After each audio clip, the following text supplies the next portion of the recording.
মেহেদীকে support দেওয়ার ব্যাপারটা হচ্ছে কি যে ওকে হয়তো কিছু সংখ্যক মানুষ চিনত, বাট এখন মেহেদী আমার সাথে ভিডিও করার কারণে ও হয়তো অনেক বেশি সংখ্যক মানুষের কাছে পরিচিত হয়েছে, যারা ওর প্রতিভা সম্পর্কে আগে হয়তো জানতো না, বা যারা ওর এক্স ফ্যাক্টর আউটলুক এসব সম্পর্কে আগে জানতো না, তারা ওকে দেখেছে, হয়তো ভালো লেগেছে, কোনো কিছুর অ্যাড করাতে চাবে বা কোনো নাটক করাতে চাবে বা কোনো সিনেমা করাতে চাবে।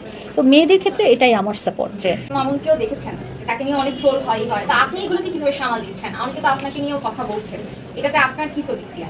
আমি আসলে এগুলো দেখি না, প্রতিক্রিয়া নেই। কাজের ব্যাপার আমার থেকে অনেক সিনিয়র, উনি যেহেতু কাজের ব্যাপার আমার থেকে অনেক সিনিয়র, সো ওনার কাজগুলো আগে থেকে অনেক মানুষ দেখেছে।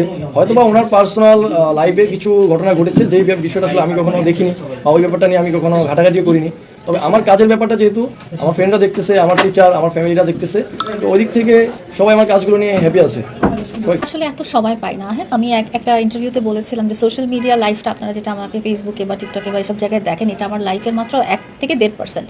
আমার এছাড়া আরও ব্যক্তিগত অনেক বড় একটা লাইফ আছে। আমি এতটা সময় ম্যানেজ করতে পারি না যে আমি একটা নাটক বা একটা সিনেমা, আর এরকম অফার আমাকে কেউ এখনো দিচ্ছেও না, দিবেও না সম্ভবত, কারণ নাটক বা সিনেমার নায়ক নায়িকাদের একটা ক্রাইটেরিয়া হতে হয়, সেটা থেকে আমি অনেক পিছায় আছি। তো মেয়েদের জন্য হয়তো হতে পারে, মেহেদী যেহেতু এখনও ও মাত্র স্টার্ট করেছে, তো ওর লাইফে হয়তো এরকম কিছু আসতে পারে, মেহেদী হয়তো করবে সেটা। আমার মেহেদী ঠিক আছে, ওর ছোট্ট গণ্ডি থেকে ও যেন একটা বড় গণ্ডিতে পা রাখে, বা এই ব্যাপারেও। এছাড়া ব্যক্তিগতভাবে আমি তাকে কোনো রকম সাপোর্ট করছি না আসলে। তার মানে হচ্ছে আপনি বলছেন যে আপনার যে আমরা যে কর্মকাণ্ডগুলো দেখছি সেটা হচ্ছে আপনার লাইফের শতভাগের 1 থেকে 1.5 ভাগ। আর যেই আপনার 98 বলেন বা 98.5% এই সময়টা লাইলার কিভাবে কাটে? আমার ব্যক্তিগত একটা জীবন আছে, সেই ব্যক্তিগত জীবন, ব্যক্তিগত ক্যারিয়ার, ব্যক্তিগত সংসার, পরিবার, এসব নিয়ে, সামাজিক অ্যাক্টিভিটিস, এগুলো নিয়ে কাটে, CSR, এগুলো নিয়ে কাটে। লাইলা আগামী 10 বছরে বাংলাদেশকে কোথায় দেখতে চায়?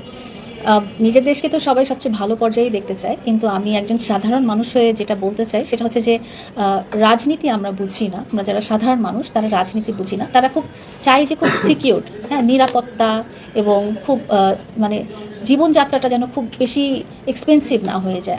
আমরা যেন প্রতিদিন একটু খুব আয়ের মধ্যে আমরা বাজার করতে পারি, বা আমরা বাসা থেকে বের হলে যেন নিরাপত্তাহীনতায় না ভুগি, এবং আশেপাশে যেন একটা সুন্দর পরিবেশ থাকে। রাষ্ট্রের কাছে বা সরকারের কাছে আমাদের এটাই চাওয়া।